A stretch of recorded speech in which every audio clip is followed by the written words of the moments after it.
சேலம் அருகே சட்டவிரோதமாக கருக்கலைப்பு செய்த இருவரை தருமபுரி மாவட்ட சுகாதாரத்துறை இணை இயக்குநரே நேரில் சென்று பிடித்த சம்பவம் நிகழ்ந்துள்ளது.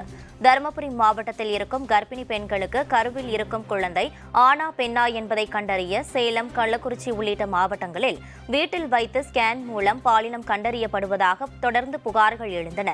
இதையடுத்து திடீர் ஆய்வு மேற்கொள்ளும் தருமபுரி மாவட்ட சுகாதாரத்துறை இணை இயக்குநர் சாந்தி கருவின் பாலினம் கண்டறியும் கும்பலை பிடித்து காவல்துறையினரிடம் ஒப்படைத்து வருகிறார். அந்த வகையில் சேலம் மாவட்டம் ஆத்தூர் பகுதியை கண்காணித்த மருத்துவக் குழுவினர் மேற்கு மாதா கோவில் தெருவில் சத்யா என்பவர் வாடகைக்கு குடியிருந்து வரும் வீட்டில் கருவின் பாலினம் அறியும் ஸ்கேன் மிஷின் வைத்து இருந்ததும் கருக்கலைப்பிற்கு தேவையான மருந்து மாத்திரைகள் இருந்ததும் கண்டுபிடிக்கப்பட்டது. விசாரணையில் கர்ப்பிணி பெண் ஒருவரை அழைத்து வந்து அவரிடம் 12,000 வாங்கிக் கொண்டு கருக்கலைப்பு செய்துள்ளது தெரியவந்தது. இதுகுறித்து தருமபுரி மாவட்ட சுகாதாரத்துறை இணை இயக்குநர் சாந்தி அளித்த புகாரின் அடிப்படையில் இருவரை கைது செய்த போலீசார் அவர்களிடமிருந்து ஸ்கேன் மிஷின் மற்றும் மருந்து மாத்திரைகள் உள்ளிட்டவற்றை பறிமுதல் செய்தனர். இதேபோல கள்ளக்குறிச்சி வஉசி நகர் பகுதியில் பணம் வாங்கிக் கொண்டு சட்டவிரோதமாக கருக்கலைப்பு செய்த ரஞ்சித் குமாரை சுகாதாரத்துறை அதிகாரிகள் மடக்கி பிடித்தனர். அவரிடம் இருந்த பாலினம் கண்டறியும் 2 ஸ்கேன் இயந்திரங்களையும் கருக்கலைப்பு செய்ய பயன்படுத்தப்படும் மாத்திரைகளையும் பறிமுதல் செய்தனர்.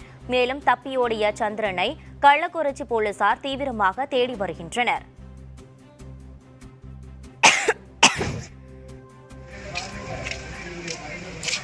கருவின் பாலினம் தெரிவிப்பது சட்டப்படி குற்றம்.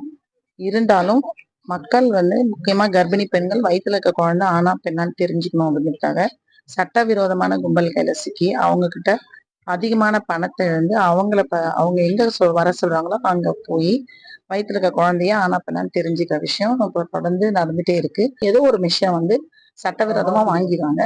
எப்படி அவங்களுக்கு கிடைச்சிருது. அதை வச்சுட்டு அவங்க +2 தான் படிச்சாங்க, டாக்டர்ல ஒண்ணும் இல்லை. அவங்க ஏதோ ஒண்ணு சொல்லி அந்த பெண் குழந்தை அழிச்சிட்டா அந்த பெண்களே நம்ம இருக்கக்கூடாது அப்படின்னு தான் நாளைக்கு எதிர்காலத்துல பெண்ணே இல்லாம போயிடும். அதை தெரிஞ்சு முக்கியமா கர்ப்பிணி பெண்கள் வரவும் இந்த மாதிரி விஷயத்துக்கு ஈடுபடவே கூடாது.